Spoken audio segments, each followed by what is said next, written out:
SP coaching এ সবাইকে স্বাগতম।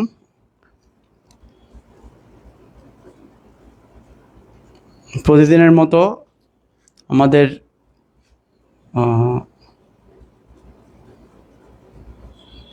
সাপ্তাহিক যে আমরা প্রতিদিন যে সিরিজগুলো বের করতেছি প্রত্যেকটা বিষয়ের উপর, প্রতিটি বিষয়ের সিরিজের আজকে আমাদের ফিন্যান্সের ক্লাস হবে। তো যারা জয়েন হচ্ছ একটু তোমাদের ফ্রেন্ডদেরকে মেনশন করে দাও যে তাড়াতাড়ি যাতে আমাদের ক্লাসটাতে জয়েন হয়ে যায়।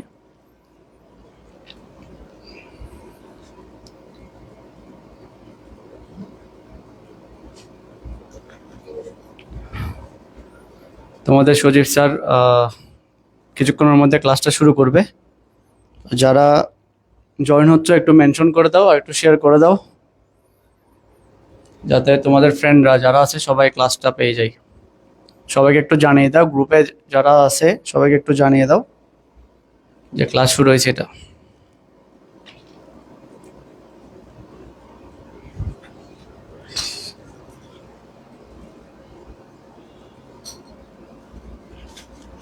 আমার সাউন্ড শোনা যাচ্ছে কি না একটু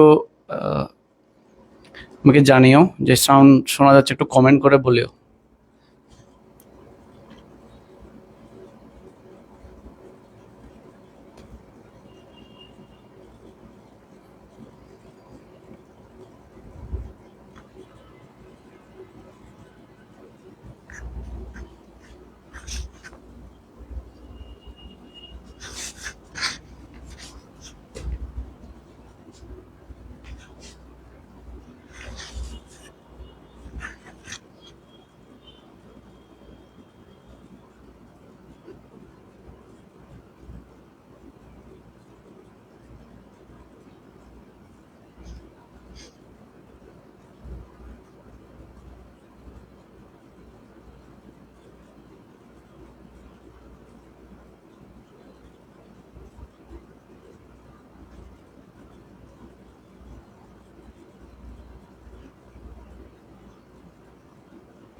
ওকে, সাউন্ড ক্লিয়ার আছে?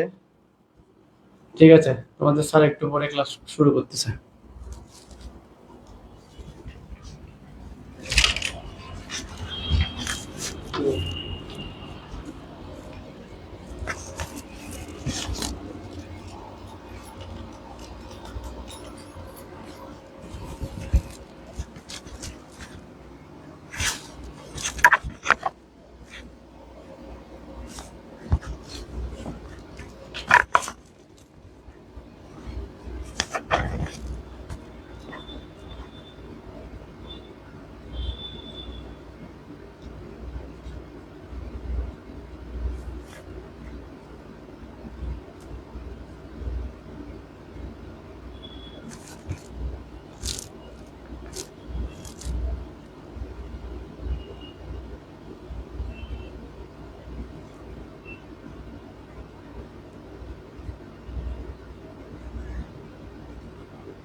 স্বাগতম সবাইকে।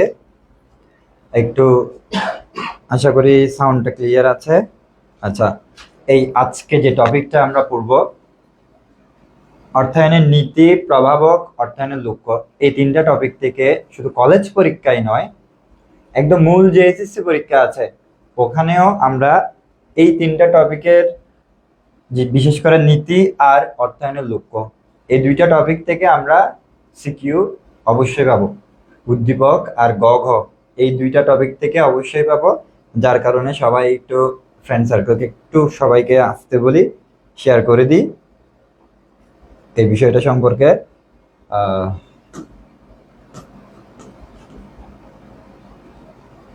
সবাই একটু দ্রুত শেয়ার করে দিই আর ফ্রেন্ডদেরকে বলে দিই।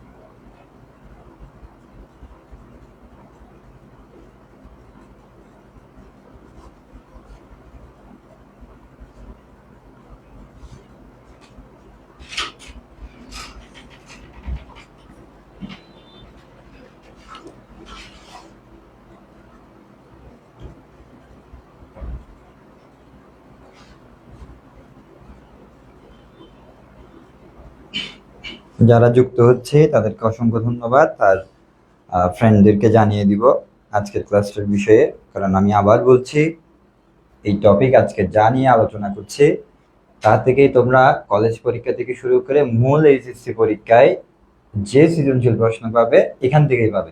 তো এই টপিকগুলো আজকে ভালো করে বুঝে নিব, এবং না বুঝলে তো অবশ্যই কমেন্ট করে জানাবো যে এই বিষয়টা বুঝি নাই, আবার একটু রিপিট করেন, ঠিক আছে? আমি আমি তাহলে বিষয়গুলো শুরু করছি। গত ক্লাসে আমরা আমরা অর্থায়ন সম্পর্কে বিস্তারিত জেনেছি।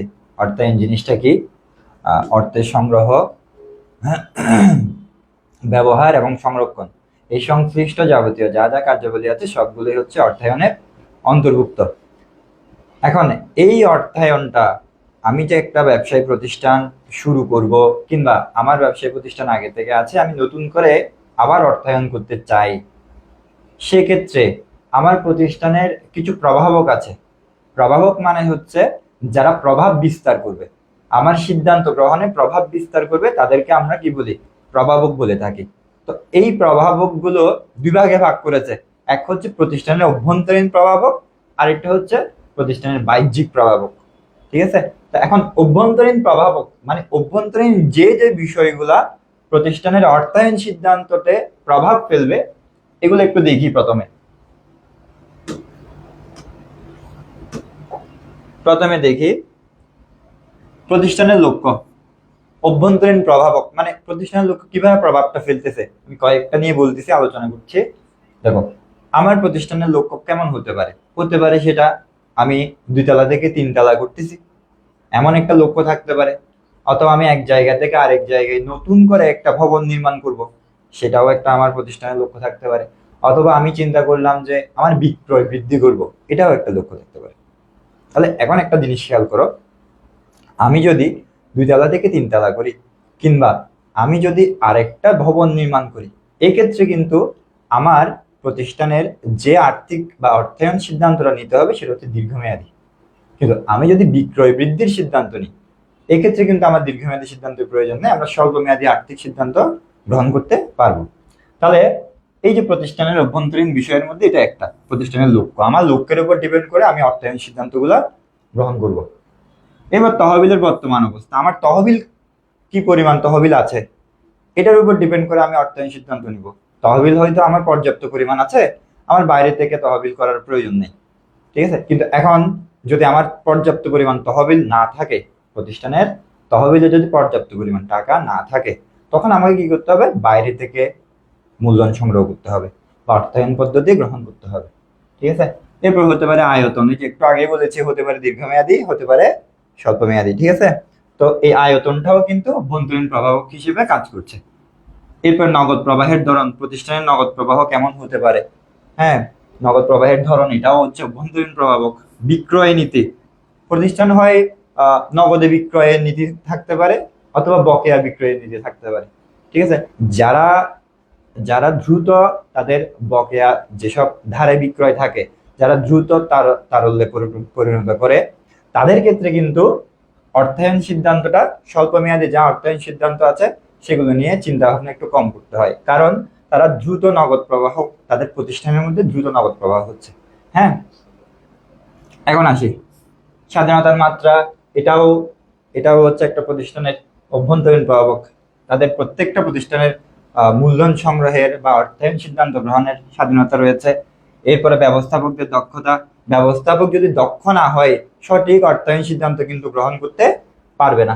তো এই জায়গায়ও কিন্তু একটা প্রভাব ফেলে। এজেন্সি সমস্যা। আচ্ছা, এজেন্ট কারা? একটা প্রতিষ্ঠানের এজেন্ট কারা? দেখো, মালিক পক্ষ কিন্তু সব সময় ব্যবস্থাপক হিসেবে কাজ করে না। মালিক পক্ষের হয়ে ব্যবস্থাপক যারা নিয়োগ দেয়, মালিক পক্ষ যাদেরকে ব্যবস্থাপক হিসেবে নিয়োগ দেয়, তারা হচ্ছে একটা প্রতিষ্ঠানের এজেন্ট। ঠিক আছে, এখন ওই এজেন্টরা অনেক এজেন্ট আছে, তারা করে কি, যে অনেক ব্যবস্থাপক আছে তারা প্রতিষ্ঠানের স্বার্থের চেয়ে নিজের স্বার্থটা বড় করে দেখে। তখন কিন্তু তারা আর্থিক সিদ্ধান্ত যেগুলো নিবে সেগুলো সঠিকভাবে প্রতিষ্ঠানের জন্য কার্যকর নাও হতে পারে। এই জায়গায় কিন্তু এরা কিন্তু একটা প্রভাব ফেলে থাকে। ঠিক আছে, তার মানে এজেন্ট, প্রতিষ্ঠানে যদি প্রশ্ন করে যে এজেন্সি সমস্যার মধ্যে এজেন্ট কারা, প্রতিষ্ঠানের এজেন্ট, তার মানে বলতে হবে মালিক পক্ষের হয়ে যারা ব্যবস্থাপক প্রতিষ্ঠান পরিচালনা করতেছে তারা হচ্ছে প্রতিষ্ঠানের এজেন্ট। ক্লিয়ার বিষয়টা? এরপর আসি চলতি মূলধন নীতি। চলতি মূলধন মানে হচ্ছে প্রতিষ্ঠান পরিচালনার যে মূলধনটা প্রয়োজন হয়। একটা প্রতিষ্ঠানের জন্য 3 ধরনের মূলধনের প্রয়োজন হয়।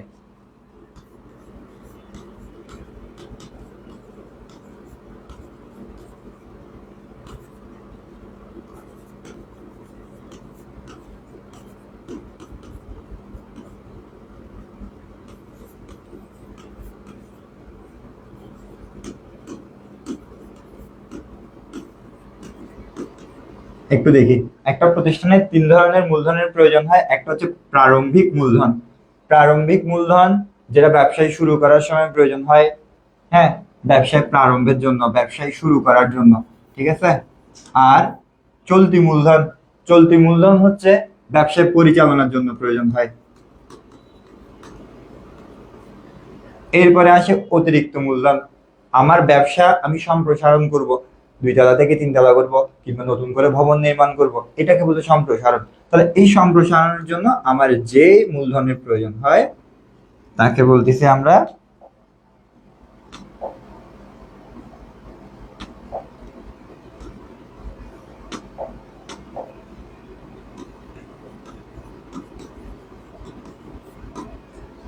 যে মূলধনের প্রয়োজন হয় সম্প্রসারণের ক্ষেত্রে তাকে আমরা অতিরিক্ত মূলধন বলছি। তাহলে 3 ধরনের মূলধনের প্রয়োজন আছে। এখন এই চলতি মূলধন জিনিসটা কিসের জন্য প্রয়োজন হয়? প্রতিষ্ঠান পরিচালনার জন্য। তো এখানে বলতেছে চলতি মূলধন নীতি।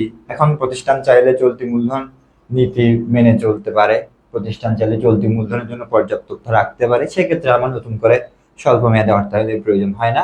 আর যদি প্রতিষ্ঠান কোনো একটা খাতে বেশি পরিমাণ খরচ করে নেয়, তখন কিন্তু প্রতিষ্ঠান পরিচালনার জন্য কিছু টাকা স্বল্প মেয়াদে অর্থায়ন করতে হয়। তো এটাও একটা অভ্যন্তরীণ প্রভাবক। ঠিক আছে, লভ্যাংশ নীতি। প্রতিষ্ঠান লভ্যাংশ হিসেবে নগদ লভ্যাংশ দিতে পারে। আবার কখনো দেখলো কি প্রতিষ্ঠানের মূলধনের প্রয়োজন হচ্ছে, বা স্বল্প মেয়াদী বা দীর্ঘমেয়াদী কোনো অর্থের প্রয়োজন হচ্ছে, চাহিদা সৃষ্টি হয়েছে, তখন এই ক্ষেত্রে প্রতিষ্ঠান করবে কি, যে লভ্যাংশটা নগদে না দিয়ে স্টক বা শেয়ারের মাধ্যমে লভ্যাংশ দিতে পারে, স্টক লভ্যাংশ যাকে বলে।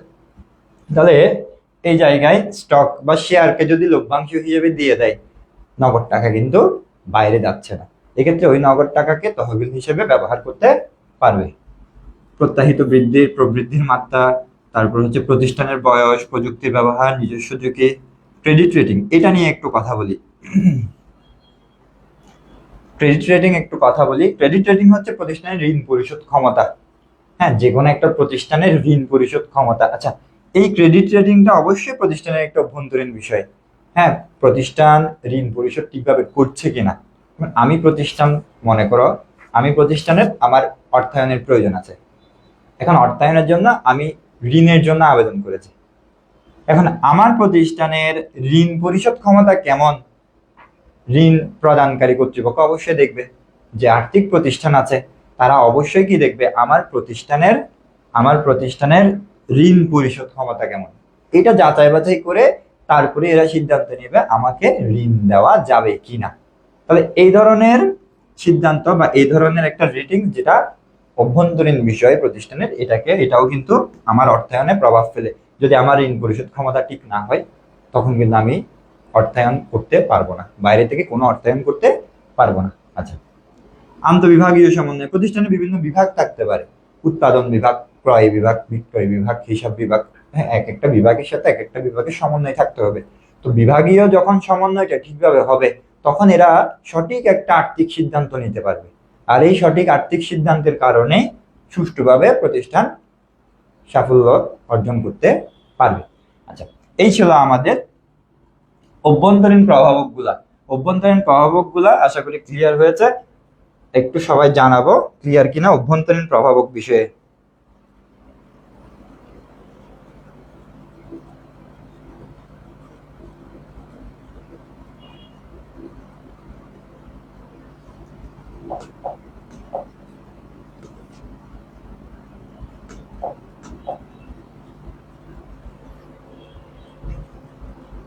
আর একটু সবাই স্ক্রিনশট নিয়ে রাখি, অভ্যন্তরীণ প্রভাবকটা খুবই গুরুত্বপূর্ণ, এমসিকিউ এর জন্য প্রশ্নে আসতে পারে যে প্রতিষ্ঠানের অভ্যন্তরীণ প্রভাবক কোনগুলা, যে অথবা আর্থিক সিদ্ধান্তের উপর প্রভাব বিস্তারকারী অভ্যন্তরীণ প্রভাবক নিচের কোনটি।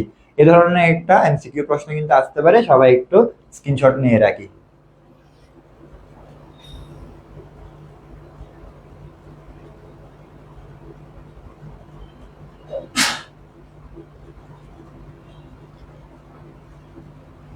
ধন্যবাদ স্যার।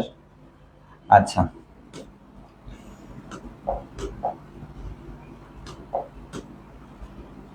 আসি এখন বাহ্যিক প্রভাবকগুলা। এগুলো হচ্ছে আমার প্রতিষ্ঠানের বাহ্যিক প্রভাবক। এতক্ষণ আমরা অভ্যন্তরীণ প্রভাবকগুলো নিয়ে আলোচনা করেছি, অভ্যন্তরীণ যেসব পক্ষ আর্থিক সিদ্ধান্ত বাস্তবায়নে ভূমিকা রাখবে বা প্রভাব বিস্তার করবে। এখন আমরা বাহ্যিক যেসব পক্ষ প্রভাব বিস্তার করবে এগুলো একটু দেখবো। মূলধন বাজার, এটা বাইরের পক্ষ। মূলধন বাজার মানে আমরা যেখান থেকে দীর্ঘমেয়াদী মূলধন সংগ্রহ করে থাকি, দীর্ঘমেয়াদী অর্থায়ন করে থাকি, যেমন হচ্ছে ওই বাজারের মধ্যে আমরা শেয়ার বা বন্ডের ক্রয় বিক্রয় হয়। অর্থবাজার, যেখানে স্বল্প মেয়াদী অর্থায়ন হয়ে থাকে, হ্যাঁ, বাণিজ্যিক পত্র থেকে শুরু করে স্বল্প মেয়াদী ঋণ থেকে শুরু করে এই ধরনের অর্থবাজারের মধ্যেই হয়ে থাকে। সার্বিক অর্থনৈতিক অবস্থা, দেশের সার্বিক অর্থনৈতিক অবস্থা, সরবরাহকারী যারা আমাকে কাঁচামাল সরবরাহ করবে তাদের কথা বলেছে, তাদের মনোভাবও কিন্তু প্রভাব ফেলে। প্রতিযোগী যারা আছে তারা কিভাবে প্ল্যান করছে, কর্মপন্থা মানে তাদের ওয়ার্ক প্ল্যান, তাদের কাজ করার ধরনটা, এটাও কিন্তু আমার প্রতিষ্ঠানের অর্থায়নকে প্রভাবিত করবে। হ্যাঁ, তারপর দেখি যৌথ উদ্যোগের সম্ভাবনা। কখনো কখনো হতে পারে আমাদের যৌথ উদ্যোগের সম্ভাবনা তৈরি হতে পারে। সরকারের আর্থিক নীতি, সরকার মনে করো আর্থিক নীতি নতুন করে আর্থিক নীতি বাস্তবায়ন করলো, সেক্ষেত্রে কিন্তু আমার সরকারের পক্ষ হয়ে কাজ করতে গিয়ে আমারও কিন্তু আর্থিক নীতির পরিবর্তন করতে হবে। কর ব্যবস্থা, কর বাড়ানো কমানো হতে পারে এমনটাই, কখনো কর বাড়িয়ে দিল বা কর কমাই দিল, তাহলে এগুলোও কিন্তু প্রভাব ফেলে। বাণিজ্যিক চক্র, এটাও বাইরের পক্ষ। সিকিউরিটি অ্যান্ড এক্সচেঞ্জ কমিশন, এগুলো হচ্ছে শেয়ার ক্রয় বিক্রয় যেখানে হয়ে থাকে, Dhaka stock exchange, Chattogram stock exchange, এগুলোর আওতাভুক্ত। এরপর শিল্পনীতি, তারপর হচ্ছে আন্তর্জাতিক বাজারে প্রবেশের সুযোগ আর বিনিয়োগকারীদের প্রত্যাশা। এই বিষয়গুলা হচ্ছে আমার বাহ্যিক প্রভাবক।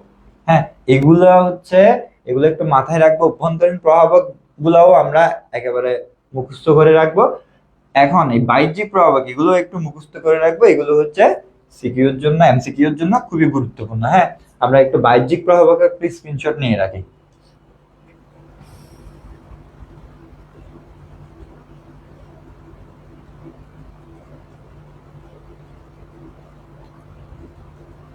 আচ্ছা, 11 নাম্বার, এটা কি অভ্যন্তরীণের?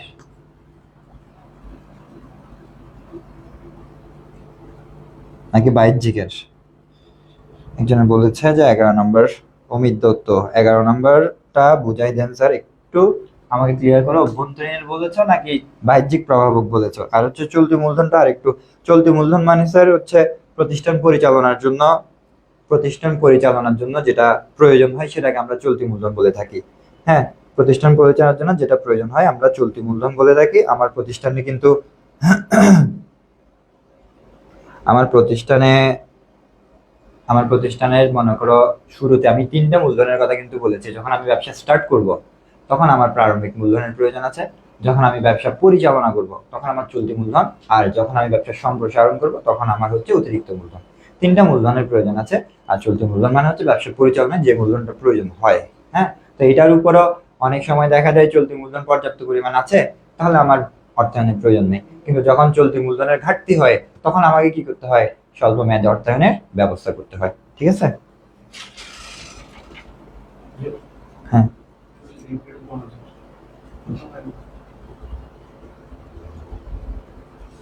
আধা ঘন্টা 40 মিনিট।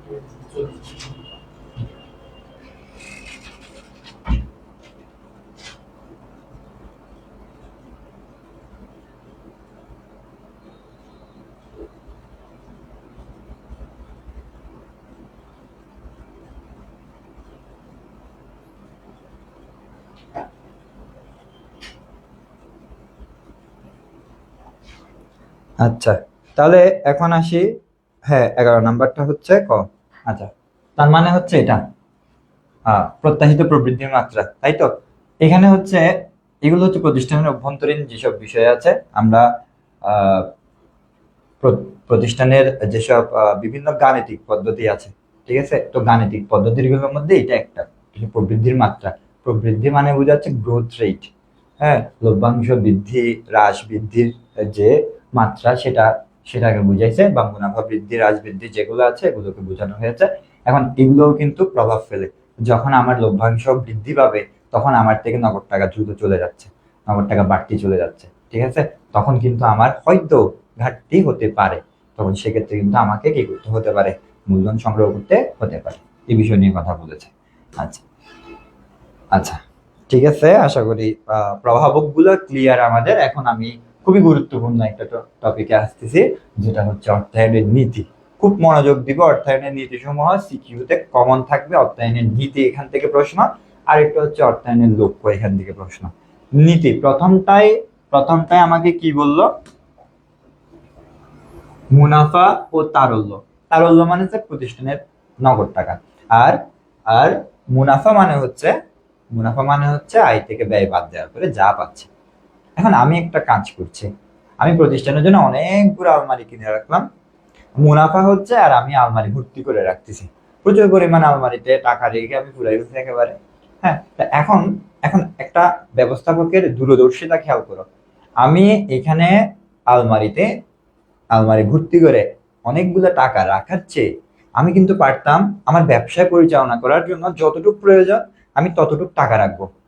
যতটুকু আমার প্রয়োজন চলতি মূলধনের জন্য বা ব্যবসা পরিচালনার জন্য যতটুকু অর্থ প্রয়োজন আমি তা রাখবো তারল্য হিসেবে। বাদ বাকি টাকা যেগুলো আমি আলমারি ঘুরে গেছি, হ্যাঁ, এগুলো আমি করবো কি, বাইরে কোথাও বিনিয়োগ করব। ভালো একটা প্রতিষ্ঠান যাচাই বাছাই করে আমি বিনিয়োগ করে দিব। তাহলে হবে কি, দেখো, আমার মুনাফা তো, আমার এই ব্যবসা থেকে তো মুনাফা আসতেছে অলরেডি। আমার এই ব্যবসা থেকে মুনাফা অলরেডি আসতেছে। তাহলে আমি করব কি, যখন বাড়তি টাকা যেগুলো হচ্ছে অলসভাবে পড়ে থাকার চেয়ে আমি করলাম কি, বাইরে বিনিয়োগ করে দিলাম।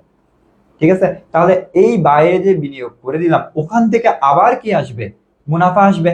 তাহলে দেখো ঘটনা কি হচ্ছে, আমার এদিকে মুনাফাটা ঠিক রাখছি, প্লাস নগদ টাকা আমি অলসভাবে ফেলে না রেখে বাইরে বিনিয়োগ করতেছি।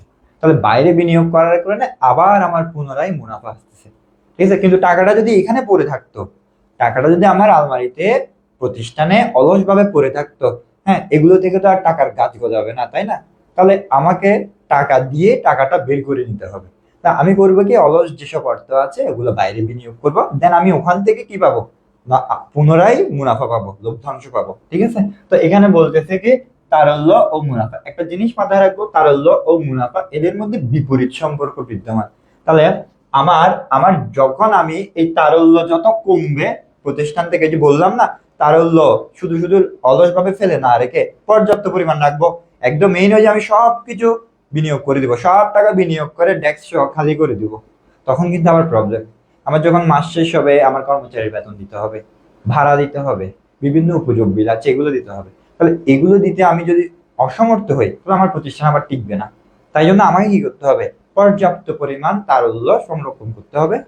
তারপর বাড়তি যা আছে তা আমি কি করব, বাইরে বিনিয়োগ করে দিব, ওখান থেকে পুনরায় মুনাফা আসবে। তার মানে তারল্য যত কমতেছে, অলসভাবে পড়ে না থেকে তারল্য যত কমবে, তত আমার মুনাফা কি পাচ্ছে, বৃদ্ধি পাবে। কারণ তারল্য কমতেছে মানে এগুলো তো আমি বাইরে জানলা দিয়ে ফেলে দিচ্ছি না, এগুলো আমি আরেকটা প্রতিষ্ঠানে বিনিয়োগ করতেছি, বা আরেকটা ভালো একটা প্রতিষ্ঠান দেখে আমি বিনিয়োগ করছি। তাহলে এই যে তারল্য জিনিসটা আমি যখন বাইরে বিনিয়োগ করতেছি হ্রাস পাচ্ছে, ঠিক আছে। আর যত হ্রাস পাচ্ছে বাইরে থেকে আমার কি আসতেছে, মুনাফা আসতেছে। তাই জন্য এখানে এদের মধ্যে বিপরীত সম্পর্ক বিদ্যমান। কোম্পানি যত বেশি পরিমাণ তহবিল বিনিয়োগ করতে পারবে, তার মুনাফার পরিমাণও তত বেশি হবে। অন্যদিকে তারল্য বলতে ব্যবসায়ের চলতি দায় পরিশোধ করার ক্ষমতাকে বোঝায়। খুব গুরুত্বপূর্ণ পয়েন্ট। আচ্ছা, কোম্পানি চলতি দায় পরিশোধ করার জন্য কিছু নগদ টাকা এবং চলতি সম্পদ সবসময় রেখে দিতে হয়, ঠিক আছে, নিম্নে নগদ অর্থ ও মুনাফার মধ্যে। এই যে দেখো, অধিক তারল্য, তারল্য যদি অধিক রেখে দিই তার মানে আমি বিনিয়োগ কম করতেছি। তো বিনিয়োগ কম করলে আমার মুনাফাও কি হবে, কম হবে। হ্যাঁ, কম তারল্য মানে আমি কম টাকা রাখবো, পর্যাপ্ত পরিমাণ টাকা রাখবো। কম বলতে সেটা পর্যাপ্ত পরিমাণ, যেটা আমার ব্যবসা প্রতিষ্ঠান পরিচালনার জন্য প্রয়োজন। কম টাকা রাখবো, আর কম টাকা রাখতেছে মানে টাকাগুলো কোথায় যাচ্ছে, বিনিয়োগ হচ্ছে বাইরে। আর যখন বিনিয়োগ হচ্ছে তখন আমার কি মুনাফা কি হচ্ছে, বৃদ্ধি পাচ্ছে। ঠিক আছে, তাহলে এই কনসেপ্টটা ক্লিয়ার নাকি সবাই একটু জানাবো। বিপরীত সম্পর্ক বিদ্যমান এদের মধ্যে, ঠিক আছে, এই কনসেপ্টটা ক্লিয়ার নাকি একটু জানাবো। বেশিরভাগ সিকিউ কিন্তু, উদ্দীপক কিন্তু এটা থেকেই বেশিরভাগ আসে, যে উদ্দীপকে বলে দিবে যে জনাব রহমান তার প্রতিষ্ঠানে পর্যাপ্ত পরিমাণ নগদ অর্থ সংরক্ষণ না করে বাইরে সব টাকা বিনিয়োগ করে দিল, বাইরের প্রতিষ্ঠানে অধিক মুনাফার আশায় বাইরের প্রতিষ্ঠানে বিনিয়োগ করে দিল। এখন মাস শেষে তার বিভিন্ন চলতি খরচের জন্য তার তারল্যের ঘাটতি হয়েছে। তাহলে গ নম্বর প্রশ্নে আসতে পারে তিনি কোনটি লঙ্ঘন করেছে, কোন নীতি লঙ্ঘন করেছে, এ ধরনের প্রশ্নে আমাকে বলতে হবে তারল্য মুনাফা নীতি লঙ্ঘন করেছে। ক্লিয়ার বিষয়টা? আচ্ছা, এটা একটু ক্লিয়ার নাকি সবাই একটু জানে। আমি পরের নীতিতে যাব। তিনটা নীতি এখানে খুবই গুরুত্বপূর্ণ, পরীক্ষার জন্য তিনটা নীতি নিয়ে আলোচনা করতেছি।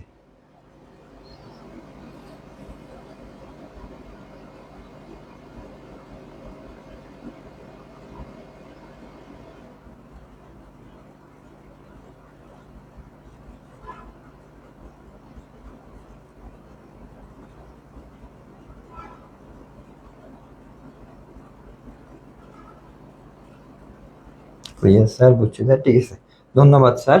আমি তাইলে পরের নীতিতে যাচ্ছি।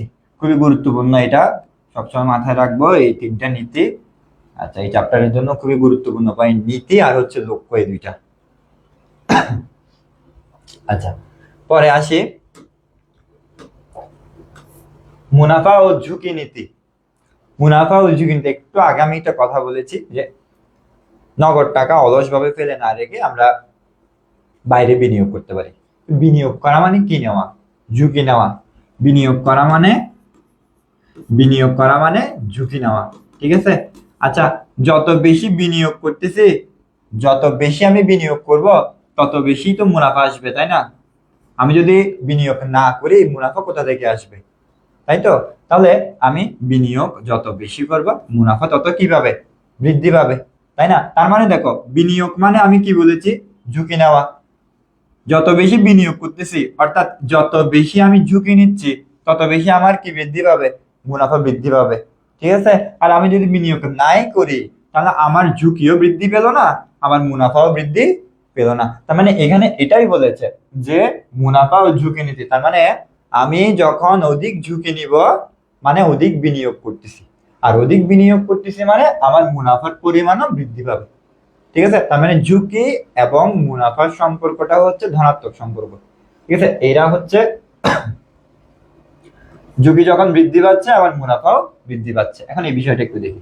কোম্পানি যদি তার সংগৃহীত তহবিল ঝুঁকিমুক্ত প্রকল্পে বিনিয়োগ করে তবে আয়ের পরিমাণ কত হবে, কিন্তু কোম্পানি যদি তার মূলধন অধিক ঝুঁকিপূর্ণ প্রকল্পে বিনিয়োগ করে তবে মুনাফার পরিমাণ যেমন বেশি হওয়ার সম্ভাবনা আছে, ঝুঁকির পরিমাণ অনেক বেশি হয়। প্রত্যাশিত আয় ও ঝুঁকির মধ্যে ধনাত্মক সম্পর্ক বিদ্যমান।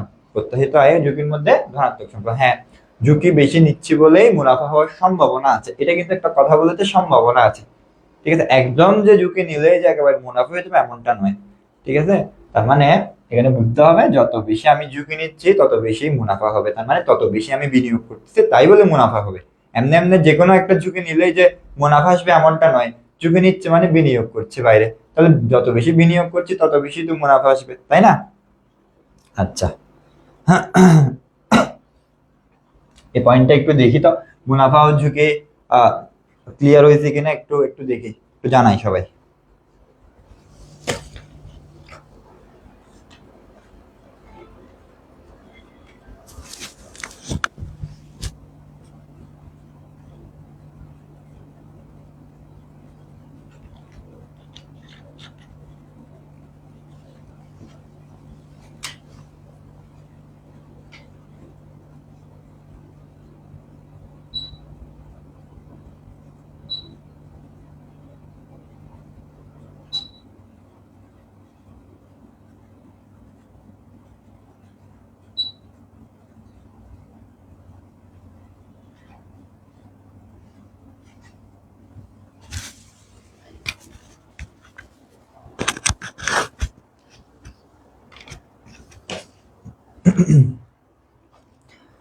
আচ্ছা, এখন আসি আরেকটা গুরুত্বপূর্ণ বিষয়, এটা থেকেও বেশিরভাগ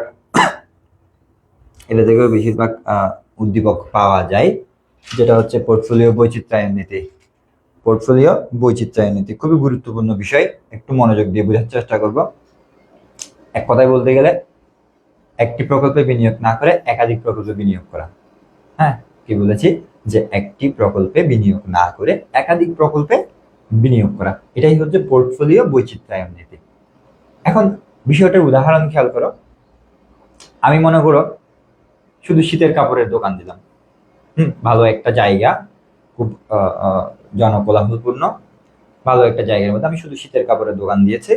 ওখানে আমি চাদর, সোয়েটার থেকে শুরু করে ভালো মানের শীতের কাপড় সাপ্লাই দিচ্ছি। এখন আমার এই কাপড়ের দোকানে শীত মৌসুমে যে পরিমাণ মানুষ হবে, শীত যখনই চলে যাবে, যেমন এই টাইমটা শীত শেষ গরমে শুরু, বর্ষা শুরু, ঠিক আছে, তাহলে এই যে শীত শেষ হওয়ার পর আমার দোকানে তেমন কোনো কাস্টমার কিন্তু পাওয়া যাবে না। আমি কেবলমাত্র শীত মৌসুমে ভালো কাস্টমার পাবো এবং ভালো ভালো প্রোডাক্ট আমার বিক্রয় হবে। কিন্তু যখনই আমার শীত চলে যাবে তখন আমাকে অর্থাভাবে ভুগতে হবে। ঠিক আছে, কারণ কারণ ওই সময়টাতে কেউ আর শীতের পোশাক কিনবে না গরমের সময়ে। তাহলে আমাকে কি করা উচিত? আমাকে কয়েকটা প্ল্যান মাথায় রাখতে হবে। আমার শীত আসছে, আমি শীতের কাপড় বিক্রয় করব, গেল। ঈদ ছিল কদিন আগে, আমি ঈদের সময় পাঞ্জাবি বিক্রয় করব, পাঞ্জাবির বিক্রয় কিন্তু খুব ভালো হয়। ঠিক আছে, ওই সময়টাতে। ঈদ শেষ, আমি এখন সুতির কাপড় বিক্রয় করবো, সামনে গরম আসছে। হ্যাঁ, এখন সুতির কাপড় হোক, তারপর টি শার্ট হোক, এই ধরনের প্রোডাক্ট আমি বিক্রয় করব গরম আসলে। হ্যাঁ, তাহলে আমার আমার যে দোকানটা, সেখানে প্রতিনিয়ত কাস্টমারের আসা যাওয়া থাকবে, ক্রেতার আসা যাওয়া থাকবে। ঠিক আছে, এখন আমি যদি শুরুর মতো শুধুমাত্র শীতের কাপড়ের ব্যবসা করি, তাহলে এক মৌসুমে বিক্রয় হবে, বাকি 2-3টা মৌসুম আমাকে মশা মারতে হবে দোকানে। হ্যাঁ, তো এখন আমার কি করা উচিত? আমার ওই দোকানে আমাকে সকল ধরনের প্রোডাক্ট আনতে হবে। ঠিক আছে, এই যে একটা ভেরিয়েশন দিচ্ছি আমি, এই যে একটা সিদ্ধান্তের পরিবর্তন হচ্ছে বা এই যে প্রোডাক্টের পরিবর্তন হচ্ছে, মানে একটা প্রকল্পে আমি থেমে থাকছি না, একাধিক প্রকল্প নিয়ে কাজ করছি। ঠিক আছে, এটাই হচ্ছে পোর্টফোলিও বা বৈচিত্র্যায়ন নীতি। পোর্টফোলিও বা বৈচিত্র্যায়ন নীতি এটাই, যে কোনো একটি বিশেষ প্রকল্পে অর্থ বিনিয়োগ না করে একাধিক প্রকল্পে অর্থ বিনিয়োগ করাকে পোর্টফোলিও বলে। ঠিক আছে, পোর্টফোলিও বৈচিত্র্যের মাধ্যমে ফার্মের ঝুঁকি, খুব গুরুত্বপূর্ণ প্রশ্ন, সিকিউতে আসে। উদ্দীপকের মধ্যে একজন বিনিয়োগকারীর নাম দিয়ে দিবে, বলবে কি তিনি শুধু একটা প্রকল্প নিয়ে কাজ করছে।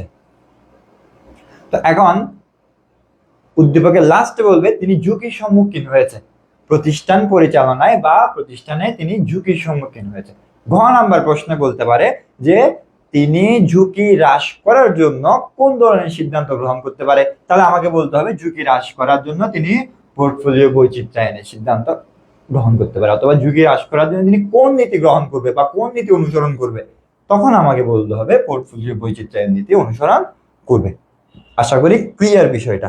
ঠিক আছে, যে একটা একটা ঝুড়িতে সবগুলা ডিম না রেখে স্বাভাবিক বিষয় যদি চিন্তা করি, আমি মনে করো একটা ঝুড়িতে আমার যত ডিম ছিল সবগুলো রাখলাম, ওই ডিমগুলো যখন বাড়ি খাবে আমার শরীরের সাথে, তখন হয়তো ঝুড়িটা যদি পড়ে যায়, তখন কিন্তু কি হতে পারে, সবগুলো ডিম ভেঙে যাওয়ার একটা সম্ভাবনা আছে। এখন আমি যদি ওই মুরগির ডিমগুলা এক একটা ঝুড়ির মধ্যে রাখি, 3টা ঝুড়ি ভাগ করে রাখলাম, তখন কিন্তু আমার একটা ঝুড়ি পড়ে গেলেও বাকি 2টা ঝুড়ি আমি কিন্তু বিক্রি করতে পারবো। ঠিক আছে, তাহলে এই বিষয়টা একটু মাথায় রাখবো। একটা প্রকল্পে বিনিয়োগ না করে একাধিক প্রকল্পে বিনিয়োগটাকেই আমরা পোর্টফোলিও বৈচিত্র্যায়ন নীতি বলছি। হ্যাঁ, আশা করি এই বিষয়টাও ক্লিয়ার হয়েছে। তারপরও ক্লিয়ার না হলে একটু জানাবো কমেন্ট বক্সে। খুবই গুরুত্বপূর্ণ বিষয়, 3টা নীতি, একটা হচ্ছে তার হলো মুনাফা নীতি, আর একটা হচ্ছে ঝুঁকি ও মুনাফা নীতি, লাস্ট ওয়ান হচ্ছে পোর্টফোলিও বৈচিত্র্যায়ন নীতি। 3টা বিষয় খুবই গুরুত্বপূর্ণ বিষয়, একটু জানাবো বুঝা গিয়েছে কিনা ক্লিয়ার হলে।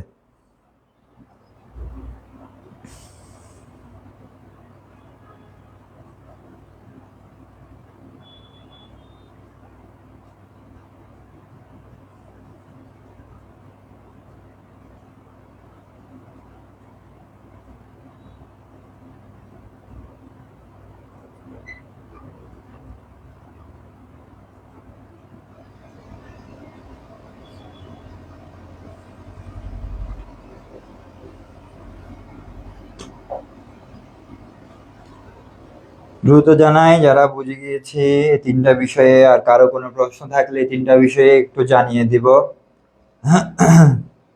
কারণ আমি আবার বলছি 3টা বিষয় খুবই গুরুত্বপূর্ণ, সিকিউতে কিন্তু প্রশ্ন আসবে।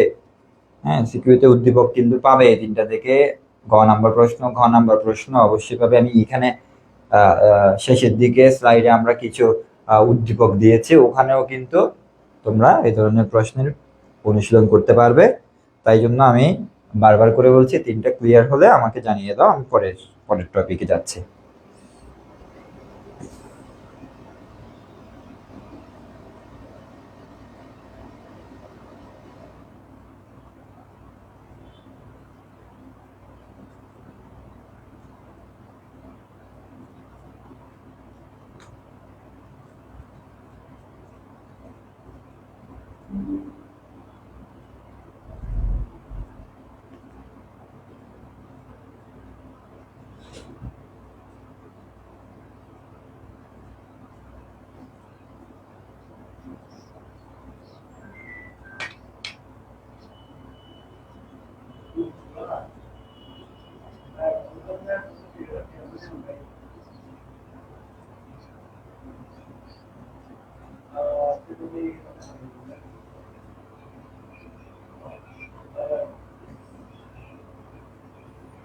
আচ্ছা, আমি তাইলে এখন পরের স্লাইডে যাচ্ছি। খুবই গুরুত্বপূর্ণ 2টা বিষয়,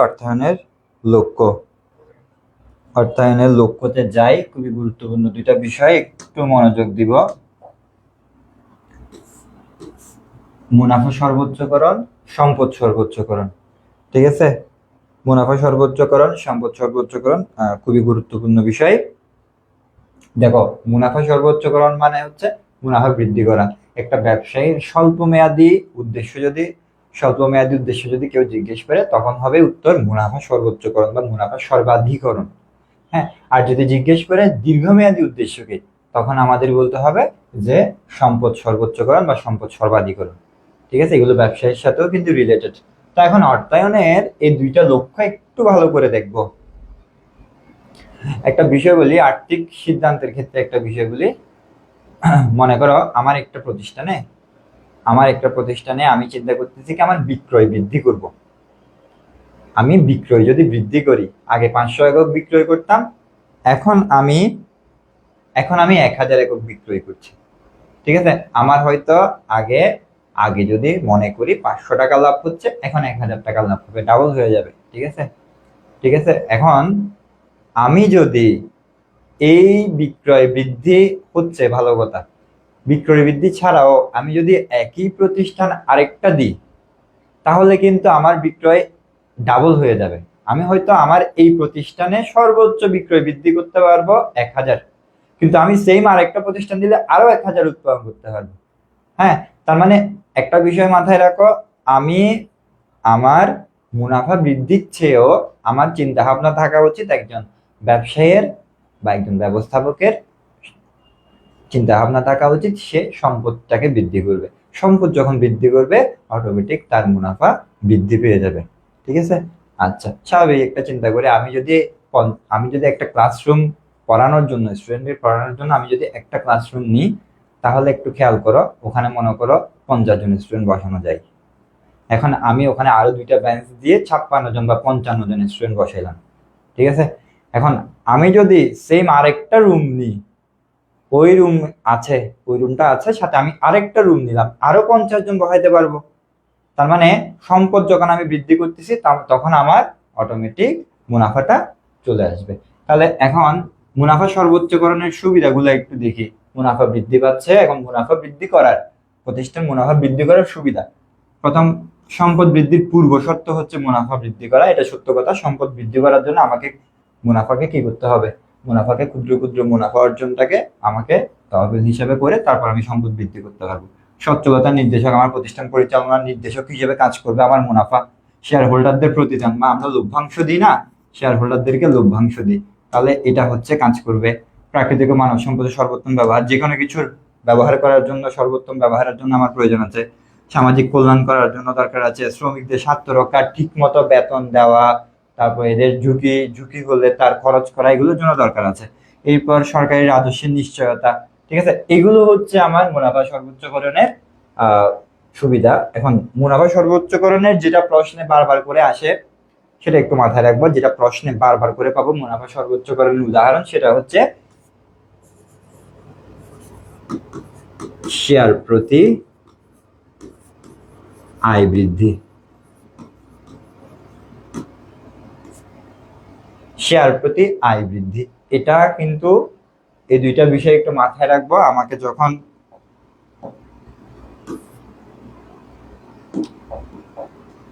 মুনাফা সর্বোচ্চকরণের কথা বলবে তখন প্রশ্নে কিন্তু আসে শেয়ার প্রতি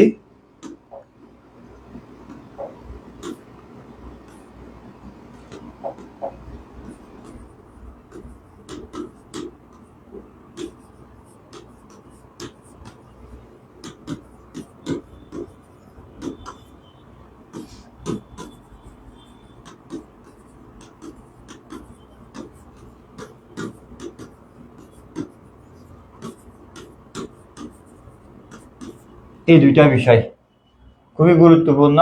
পাশে যে দুইটা বিষয় লিখলাম এগুলো থেকে কিন্তু উদ্দীপক আসে যে একটা প্রতিষ্ঠানের লভ্যাংশ আগে 5% ছিল, এখন করে দিল 10%। ঠিক আছে? আরেকটা প্রতিষ্ঠান করলো যে আগে শেয়ারের দাম 100 টাকা ছিল, এখন 1000 টাকা হলো। তার মানে তাদের সুনাম বৃদ্ধি পাচ্ছে। সুনাম বৃদ্ধি পেলে লভ্যাংশটা অটোমেটিক বৃদ্ধি পাবে। তাহলে এখানে খেয়াল করি, মুনাফা সর্বোচ্চকরণের যে কনসেপ্ট সেটা হচ্ছে শেয়ার প্রতি যে আয় বৃদ্ধি করতেছি, আমরা যে লভ্যাংশটা বৃদ্ধি করতেছি, এই লভ্যাংশ বৃদ্ধিটা মুনাফা সর্বোচ্চকরণে যাচ্ছে। আর যে বাজার মূল্য, শেয়ারের যে দামটা আমরা বৃদ্ধি করতেছি, সেই দামটা হচ্ছে সম্পদ সর্বোচ্চকরণ।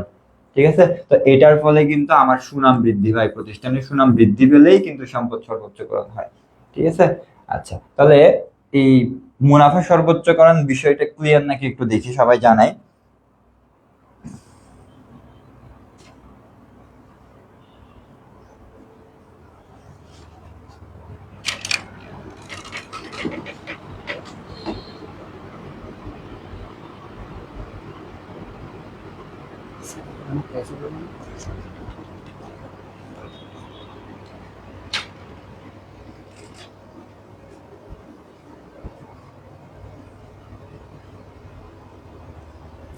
আচ্ছা,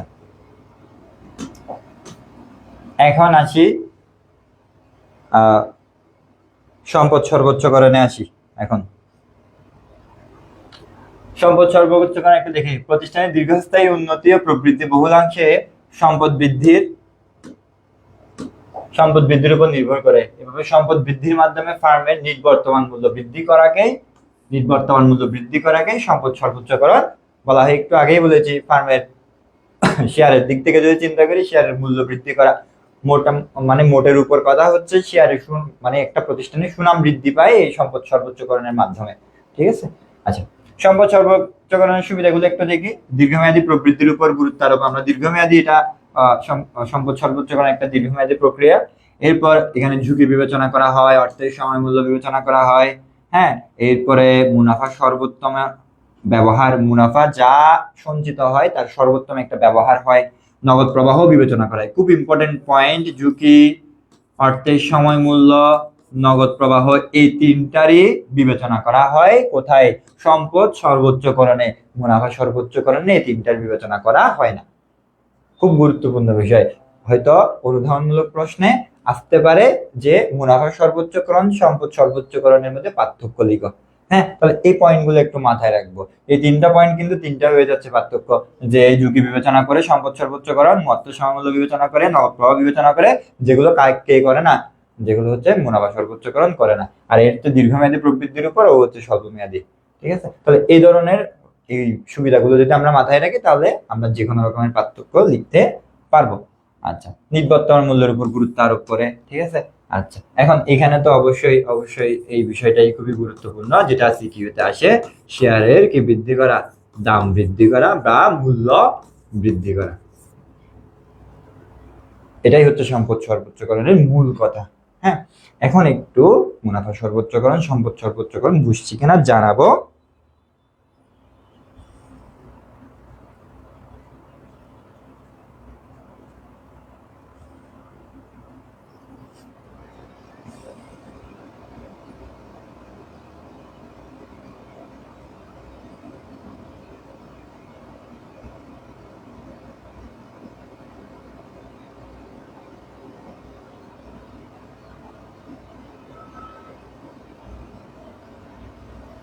আচ্ছা, এখন একটু সবাই সবাই একটু জানাবো এটা বোঝা গেছে কিনা, ক্লিয়ার কিনা, সবাই একটু জানাই। আমি তাইলে পরবর্তী স্লাইডে চলে যাব, তোমরা যত দ্রুত জানাবে।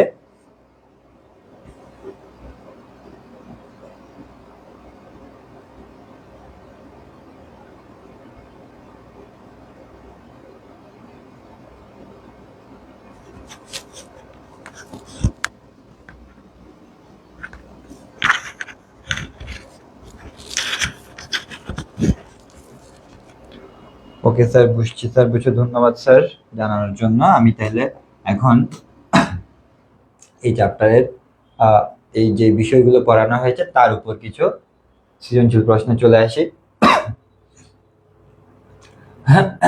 একটু খেয়াল করি সবাই, খুব মনোযোগ দিব। নাইস ভোজনালয় একটি হোটেল। প্রথম দিকে তার সিদ্ধান্ত তারা সিদ্ধান্ত গ্রহণ করে যে তারা শুধু দুপুরের খাবার ও বিভিন্ন প্রতিষ্ঠানের চাহিদা অনুযায়ী খাবার সরবরাহ করবে, কিন্তু দ্রব্যমূল্যের ঊর্ধ্বগতি ও কর্মচারীদের বেতন পরিশোধে অতিরিক্ত অর্থ সংরক্ষণ করায় প্রতিষ্ঠানটি অসচ্ছলতার ঝুঁকি বৃদ্ধি পায়। তাই পরবর্তীতে তাদের বিনিয়োগ বৃদ্ধি করে ভোক্তাদের চাহিদা অনুযায়ী রাতের খাবার ও বিভিন্ন প্রকার মিষ্টান্ন, কেক, আইসক্রিম ইত্যাদি তৈরি ও বিক্রয়ে সচেষ্ট হয়।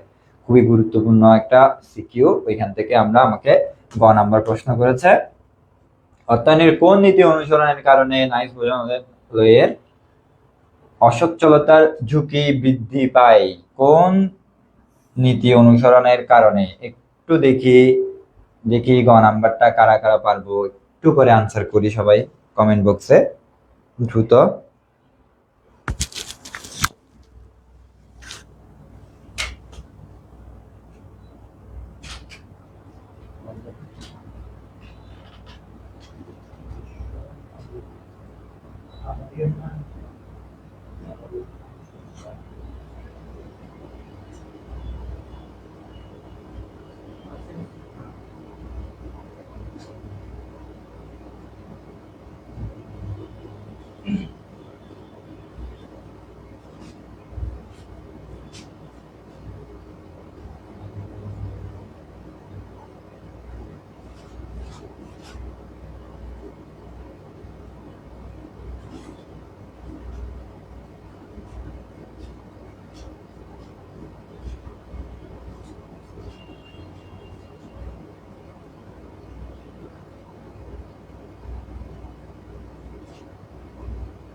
আচ্ছা, অনেকেই করেছে তারল্য মুনাফা নিতে। হ্যাঁ, ধন্যবাদ, বুঝতে পেরেছি। এখানে দুইটা বিষয়, তবে শুধু তারল্য মুনাফা নিতে না, এখানে দুইটা বিষয় উনি, এই যে দুইটা বিষয়, একটা হচ্ছে আহ একটু খেয়াল করি, দুপুরের খাবার, শুধু দুপুরের খাবার, এই বিষয়টাকে মার্ক করি। শুধু দুপুরের খাবার, আমি একটু আগে কিন্তু পোর্টফোলিও উদাহরণ দেওয়ার সময় বলেছিলাম আমি শুধু শীতের কাপড় বিক্রয় করলে কিন্তু আমার লস হওয়ার সম্ভাবনা আছে, ঠিক আছে? তো উনি শুধু শুধু কি করলো, দুপুরের খাবার, ঠিক আছে, দুপুরের খাবারটা বিক্রয় না করে ওনার কিন্তু শুধু দুপুরের খাবারে সীমাবদ্ধ না থেকে রাতের খাবার কিংবা হচ্ছে সকালের নাস্তা, বিকেলের নাস্তা, এই ধরনের খাবারও তিনি সাপ্লাই করতে পারতেন। তো পরবর্তীতে উনি কিন্তু এটাতে আসছে, এই যে রাতের খাবার, বিভিন্ন প্রকার মিষ্টান্ন, কেক, পানীয়, আইসক্রিম, এগুলোতেও কিন্তু আসছে। তার মানে তিনি কিন্তু পরবর্তীতে এসে ঝুঁকি হ্রাসের জন্য পোর্টফোলিওতে গিয়েছে, কিন্তু শুরুতে কিন্তু অনুসরণ করে নাই এগুলা, ঠিক আছে? আচ্ছা, আচ্ছা, এখন ঘ নম্বরে বলতেছে নাইস ভোজনালয়ের গৃহীত পদক্ষেপ কি তাদের অসচ্ছলতার ঝুঁকি হ্রাস করবে? একটা প্রশ্ন করেছে, ঝুঁকি কি হ্রাস করবে, এ ধরনের প্রশ্নে তারা কি পদক্ষেপ নিয়েছে, গৃহীত পদক্ষেপটা কি ছিল? গৃহীত পদক্ষেপ হচ্ছে এই যে দুপুরের খাবার ছাড়াও তিনি কি করছেন, মিষ্টান্ন, কেক, পানীয়, আইসক্রিম, এগুলো সংযোজন করেছে। তার মানে এখানে তিনি একটা প্রকল্পে সীমাবদ্ধ না থেকে একাধিক প্রকল্পের চিন্তা ভাবনা করেছে, পোর্টফোলিও চিন্তা ভাবনা করেছে, যার কারণে তার ঝুঁকি হ্রাস করবে। বিষয়টা আশা করি ক্লিয়ার হয়েছে সবার।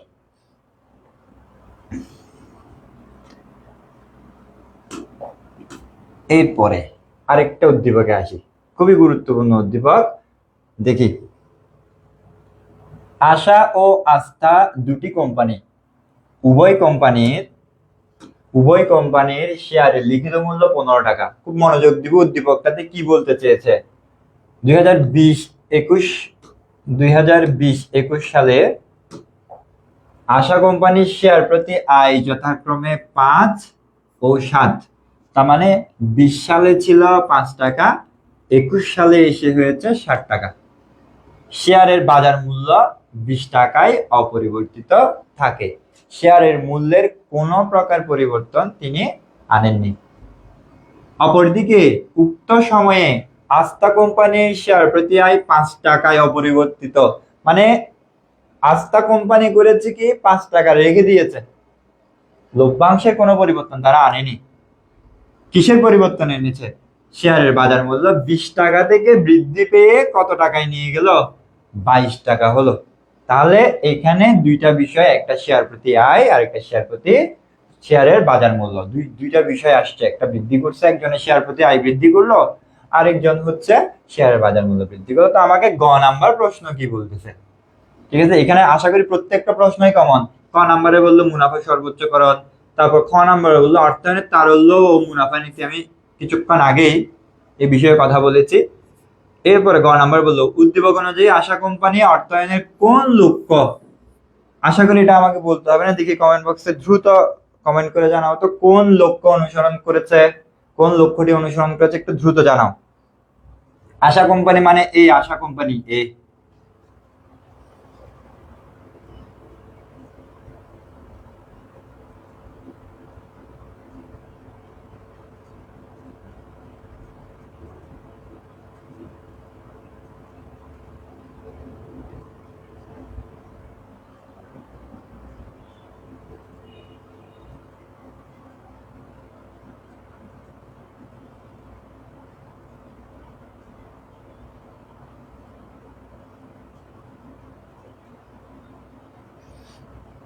দ্রুত জানাই। এই বিষয়টা তো আমাকে আশা করি বলতে হবে না, কোন লক্ষ্যটি অনুসরণ করেছে আশা কোম্পানি আর আস্থা কোম্পানি, এই দুইটাই। মুনাফা সর্বাধিকরণ, মুনাফা সর্বাধিকরণ, ধন্যবাদ। এরপরে এরপরে ঘ নাম্বারটাই কি বলছে, উদ্দীপকে উল্লেখিত কোম্পানি দুটির মধ্যে কোন কোম্পানিটি দীর্ঘমেয়াদে টিকে থাকবে? খুব গুরুত্বপূর্ণ একটা প্রশ্ন, কোন কোম্পানিটা দীর্ঘমেয়াদে টিকে থাকবে, তার মানে কোন কোম্পানিটা দীর্ঘমেয়াদী সিদ্ধান্ত নিচ্ছে। খুব কিন্তু টেকনিক্যাল প্রশ্নটা করেছে, আমাদের সাথে হালকা একটু চালাকি করেছে। দীর্ঘমেয়াদে টিকে থাকবে তার মানে হচ্ছে কোন কোম্পানি দীর্ঘমেয়াদী সিদ্ধান্ত গ্রহণ করতেছে, ঠিক আছে?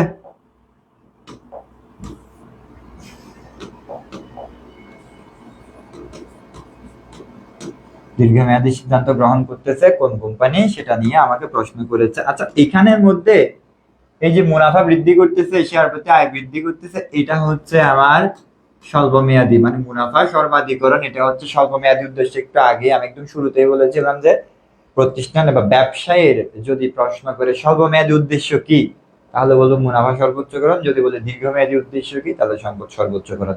তারই ধারাবাহিকতা এখানে প্রশ্নটা এসছে যে কোন কোম্পানি দীর্ঘমেয়াদে টিকে থাকবে। যে সম্পদটা বৃদ্ধি করছে সেই তো টিকে থাকবে, তাই না? তাইলে এখানে সম্পদ বৃদ্ধি করছে কে? এই যে শেয়ার প্রতি আয় 5 টাকা অপরিবর্তিত থাকলে বাজার মূল্য 20 টাকা থেকে বৃদ্ধি করে 22 টাকা করা হয়। তার মানে আস্থা কোম্পানি দীর্ঘমেয়াদে টিকে থাকবে। আশা করি বিষয়টা ক্লিয়ার, সবাই একটু জানাবো বিষয়টা ক্লিয়ার কিনা।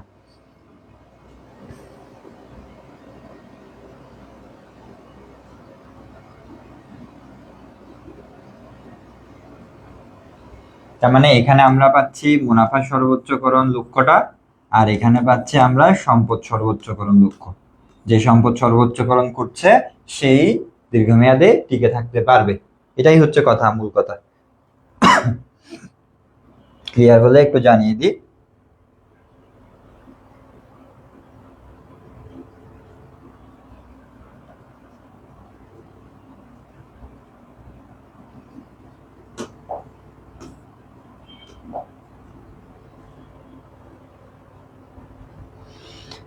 আসি, এটা খুব টেকনিক্যাল একটা প্রশ্ন হয়েছে, এটাতে একটু মনোযোগ দিব।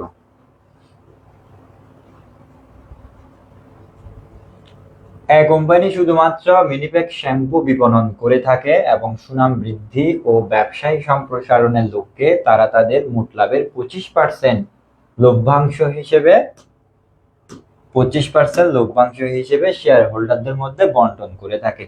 একটা বিষয় মাথায় রাখবো, শুরুতে একটা বিষয় মাথায় রাখবো, একটা প্রতিষ্ঠানের যে পরিমাণ অবন্টিত মুনাফা আছে, যে টাকাগুলা, যে অর্থ মুনাফার যে অংশ বন্টন করা হচ্ছে না, সেগুলো কিন্তু সঞ্চিত তহবিলে যায় বা প্রতিষ্ঠানের যে সাধারণ সঞ্চিতি আছে ওখানে যাবে। তাহলে এখানে একটা জিনিস খেয়াল করি, মোট লাভের কত পার্সেন্ট আমি লভ্যাংশ হিসেবে দিচ্ছি?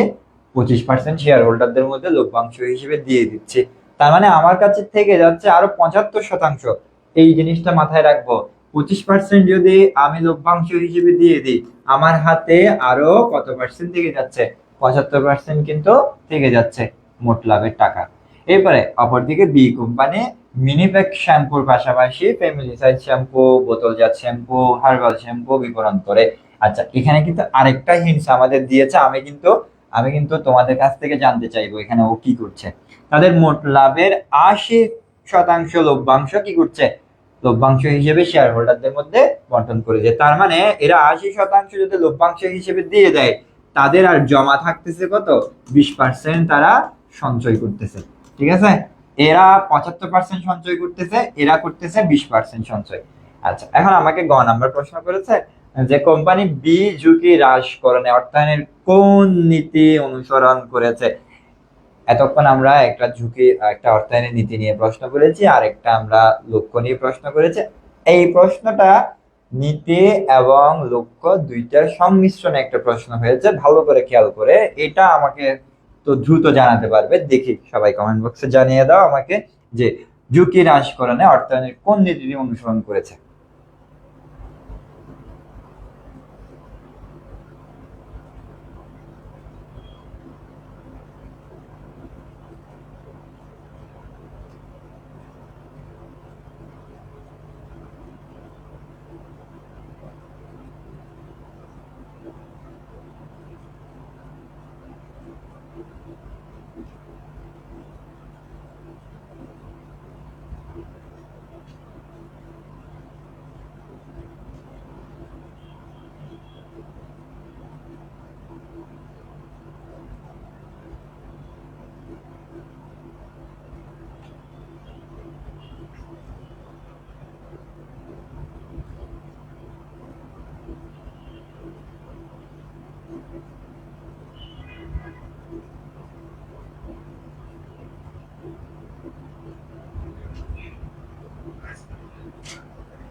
শুধু একজন জানিয়েছে পোর্টফোলিও বৈচিত্র্যায়ন নীতি, আরেকটু বুঝাই দেন। আচ্ছা, উদ্দীপকটা বুঝাই দিতাম, খেয়াল করো তাইলে। এক কোম্পানি শুধুমাত্র মিনিপ্যাক শ্যাম্পু, একটা প্রোডাক্ট, আমি বুঝাই দিচ্ছি পুরোটাই। মিনিপ্যাক শ্যাম্পু মানে সে মাত্র একটা প্রোডাক্ট নিয়ে কাজ করছে, বিপণন করে থাকে সুনাম বৃদ্ধি ও ব্যবসায়ী সম্প্রসারণের লক্ষ্যে। তারা তাদের মোট লাভের 25% লভ্যাংশ হিসেবে শেয়ার হোল্ডারদেরকে দিয়ে, তারা মানে একটা প্রোডাক্ট নিয়ে কাজ করছে।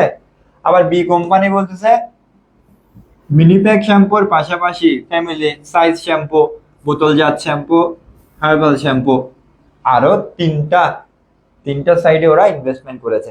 ঠিক আছে, তার মানে এরা একটা প্রকল্পে সীমাবদ্ধ ছিল, আর এরা 4টা প্রকল্পে নিজেদের প্রতিষ্ঠানের বিস্তার লাভ করেছে। তাই জন্য বলতেছে বি ঝুঁকি হ্রাসকরণে অর্থায়নের কোন নীতি, তার মানে অর্থায়নের পোর্টফোলিও বৈচিত্র্যায়ন নীতিটাই ব্যবহার করেছে, পোর্টফোলিও বৈচিত্র্যায়ন নীতিটাই ব্যবহার করেছে। ঠিক আছে, তার মানে ঝুঁকিটা হ্রাস করার জন্য একটা প্রকল্পে বিনিয়োগ না করে একাধিক প্রকল্পে তারা বিনিয়োগ করেছে, এটাই হচ্ছে কথা।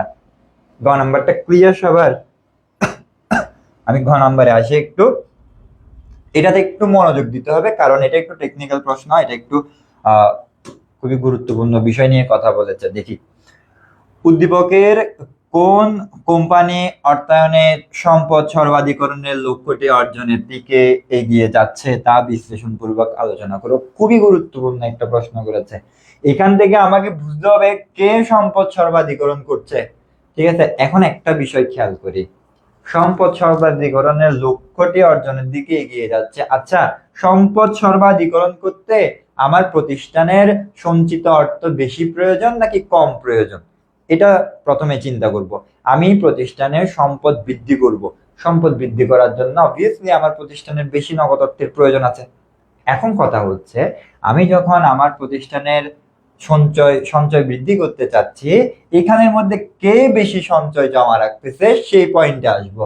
দেখি তো, কোম্পানি করতেছে কি 25% লভ্যাংশ দিচ্ছে, তাহলে 100% থেকে আমি যখন 25% লভ্যাংশ হিসেবে দিয়ে দিব, আর তাকে 75%। ক্লিয়ার বিষয়টা? এখন বি কোম্পানি কি করছে, 80% লভ্যাংশ হিসেবে দিয়ে দিচ্ছে। আচ্ছা, 100% থেকে আমি যখন 80% লভ্যাংশ দিয়ে দিব, 100 টাকা থেকে যখন আমি 80 টাকা লভ্যাংশ হিসেবে দিয়ে দিচ্ছি, আমার থাকতেছে আর হচ্ছে 20%। 100 টাকা থেকে 25 টাকা লভ্যাংশ হিসেবে বন্টন করে দিচ্ছে, এর থাকতেছে 75 টাকা করে। ঠিক আছে।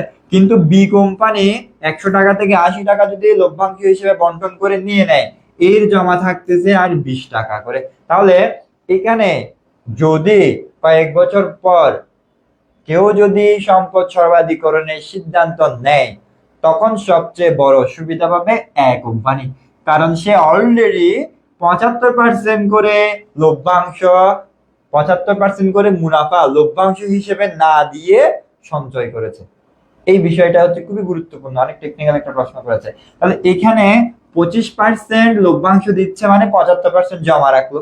তাহলে 75% জমা রাখতে রাখতে তার একটা হিউজ পরিমাণ অ্যামাউন্ট জমা হচ্ছে। তাহলে প্রতিষ্ঠান যদি সম্পদ বৃদ্ধি করতে যায়, বড় কোনো সিদ্ধান্ত, দীর্ঘমেয়াদী সিদ্ধান্ত গ্রহণ করতে যায়, তাহলে এই 75% টাকাটা কিন্তু খুব গুরুত্বপূর্ণ। কিন্তু বি কোম্পানি দেখো 20% করে জমাচ্ছে, মাত্র 20 টাকা 20 টাকা 20 টাকা করে জমাচ্ছে। তাহলে এই কোম্পানির পক্ষে কয়েক বছর পরে গিয়ে বড় সিদ্ধান্ত নেওয়া সম্ভব না। ঠিক আছে, তাহলে এখানে এই প্রশ্নটা করেছে। তাহলে উদ্দীপকের কোন কোম্পানি অর্থায়নে সম্পদ সর্বাধিকরণের লক্ষ্যটি অর্জনের দিকে এগিয়ে যাচ্ছে তা বিশ্লেষণ করো। তাহলে কোন কোম্পানি যাচ্ছে? এ কোম্পানি যাচ্ছে। এ কোম্পানি যদিও পোর্টফোলিও বৈচিত্র্যায়ন করে নাই, ঝুঁকি হ্রাসের কোনো ব্যবস্থা তারা রাখে নাই, ঠিক আছে, একটা প্রকল্পে বিনিয়োগ করছে, কিন্তু তারা আরেকটা কাজ করে নিচ্ছে, খুবই গুরুত্বপূর্ণ কাজ, যেটা হচ্ছে তাদের তাদের লক্ষ্য কিন্তু ঠিক আছে, তাদের ভিশন ঠিক আছে, তারা চিন্তা ভাবনা করতেছে এখনের জন্য না, তারা চিন্তা ভাবনা সামনের দিকে করতেছে, যেটার কারণে তাদের স্বল্প মেয়াদী চাহিদা সবগুলো পূরণ হয়ে যাবে দীর্ঘমেয়াদী যখন সিদ্ধান্ত তারা গ্রহণ করে নেবে। তাহলে এ কোম্পানি এখন থেকেই 75% করে মুনাফার 75% করে লাভ তারা, টাকা বা অর্থ তারা সঞ্চয় করতেছে, যার ফলটা পাবে কয়েক বছর পরে গিয়ে যখন দীর্ঘমেয়াদী কোনো সিদ্ধান্ত তারা গ্রহণ করবে। ঠিক আছে, এখন এই সিকিউটা ক্লিয়ার নাকি সবাই একটু জানাবো, খুব গুরুত্বপূর্ণ একটা সিকিউ, এবং এই ধরনের প্রশ্ন কিন্তু বোর্ড কোশ্চেন, হ্যাঁ বোর্ড প্রশ্নে আসতে পারে। হ্যাঁ, একটু চালাকি করে কিন্তু প্রশ্নটা দিয়েছে, এই ধরনের প্রশ্ন কিন্তু স্টুডেন্টরা বুঝতে একটু কষ্ট হয়। সবাই একটু জানাবো দ্রুত বিষয়টা ক্লিয়ার নাকি।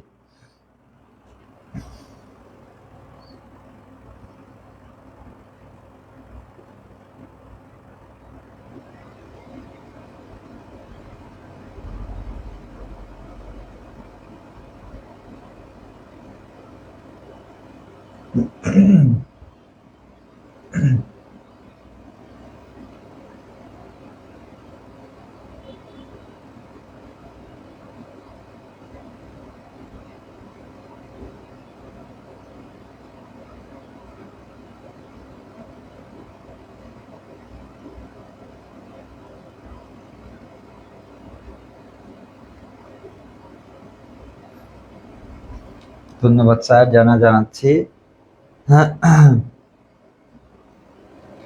আশা করি আজকের যে টপিক গুলা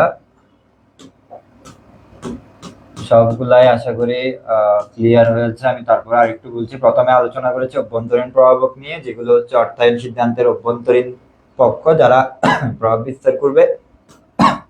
এরপর হচ্ছে আমরা বাহ্যিক প্রভাবক নিয়ে কথা বলেছি, যেসব উপাদানগুলা প্রতিষ্ঠানের অর্থায়নের বাহ্যিক প্রভাবক সেগুলো নিয়ে কথা বলেছি, এগুলো কিন্তু মুখস্থ রাখতে হবে। এরপর আমরা নীতি নিয়ে কথা বলেছি, 3টা নীতি। একটা হচ্ছে তারল্য মুনাফা নীতি, যে দুইটার মধ্যে বিপরীত সম্পর্ক বিদ্যমান। যখন আমি নগদ টাকা বাইরে বিনিয়োগ করব প্রতিষ্ঠান থেকে, তারল্যের ভাগ কমিয়ে যখন আমি বাইরে বিনিয়োগ করবো তখন আমার মুনাফা বৃদ্ধি পাবে, তাই জন্য এদের মধ্যে বিপরীত সম্পর্ক বিদ্যমান। ঠিক আছে, এখন এরপরে হচ্ছে ঝুঁকি ও মুনাফা নীতি। যখন আমি যত বেশি বিনিয়োগ করব তত বেশি ঝুঁকি সৃষ্টি হবে, আর ঝুঁকি সৃষ্টি হচ্ছে কারণ হচ্ছে আমি বিনিয়োগ করতেছি, আর বিনিয়োগ না করলে তো আবার মুনাফাও আসবে না, তার মানে আমি যত বেশি বিনিয়োগ করতেছি তত বেশি মুনাফার একটা সম্ভাবনা তৈরি হচ্ছে। ঠিক আছে, তার মানে যত বেশি আমি ঝুঁকি নিচ্ছি তত বেশি আমার একটা মুনাফার সম্ভাবনা তৈরি হচ্ছে। এরপরে যে বিষয়টা পোর্টফোলিও বৈচিত্র্যায়ন, যেটা হচ্ছে একটা প্রকল্পে বিনিয়োগ না করে একাধিক প্রকল্পে বিনিয়োগ করার কথা বলেছি, যেটা খুবই গুরুত্বপূর্ণ বিষয়। ঝুঁকি হ্রাস করার জন্য প্রতিষ্ঠানের ঝুঁকি হ্রাসের একটা ক্ষেত্র হচ্ছে পোর্টফোলিও বৈচিত্র্যায়ন করা, একটা প্রকল্পে বিনিয়োগ না করে একাধিক প্রকল্পে বিনিয়োগ করা। এরপরে খুব গুরুত্বপূর্ণ বিষয় হচ্ছে অর্থায়নের লক্ষ্য মুনাফা সর্বোচ্চকরণ আর সম্পদ সর্বোচ্চকরণ, আর সবচেয়ে বড় উদাহরণ হচ্ছে শেয়ার প্রতি আয় বৃদ্ধিকে মুনাফা সর্বোচ্চকরণ বলে, শেয়ারের মূল্য বৃদ্ধিকে সম্পদ সর্বোচ্চকরণ বলে। হ্যাঁ, এরপরে আমরা এই দুইটা বিষয় নিয়ে কথা বলেছি, মুনাফা সর্বোচ্চকরণ আর সম্পদ সর্বোচ্চকরণের যে উদাহরণগুলো বৈশিষ্ট্যযুগগুলো ছিল ওগুলো নিয়ে কথা বলেছে। আশা করি আজকের ক্লাসটা সবাই বুঝতে পেরেছে। এখন যে বিষয়টা হচ্ছে, আমি শুরুতেই বলেছি ক্লাসের, এখনো বলছি, আজকে যে টপিকগুলো আমরা আলোচনা করেছি এই টপিকগুলাই হচ্ছে এখান থেকে আমরা কলেজ পরীক্ষা বলো, মূল ইন্টার পরীক্ষা বলো, সব জায়গায় আমরা প্রশ্ন কিন্তু পাবো, সিকিউ কিন্তু আমরা অবশ্যই পাবো। আর এই চ্যাপ্টার থেকে আরেকটা জায়গা থেকে প্রশ্ন হয়, সেটা হচ্ছে অর্থায়নের যে প্রকারভেদ গুলো আছে সেখান থেকে প্রশ্ন হয়। আর এমসিকিউ প্রশ্নের জন্য অর্থায়নের ক্রমবিকাশ যা আছে সেগুলো একটু মাথায় রাখবো। হ্যাঁ, তো এই বিষয়গুলো যদি মাথায় রাখি, এই চ্যাপ্টারটা আমাদের ক্লিয়ার। এই চ্যাপ্টারে আর আর তেমন কোনো বিষয় নেই। আশা করি খুব ভালো একটা প্রিপারেশন হবে। এই চ্যাপ্টারগুলো যদি ভালো করে দেখে নিই, এই চ্যাপ্টারের এই টপিকগুলো আমি শেষ করিয়েছি, এই টপিকগুলো ভালো করে দেখলে ভালো একটা প্রিপারেশন তোমরা প্রথম অধ্যায়ের উপর নিয়ে নিতে পারবে। হ্যাঁ, ঠিক আছে, তাইলে আজকে একটু থাক, সবাই ভালো থাকবো, সুস্থ থাকবো। হ্যাঁ।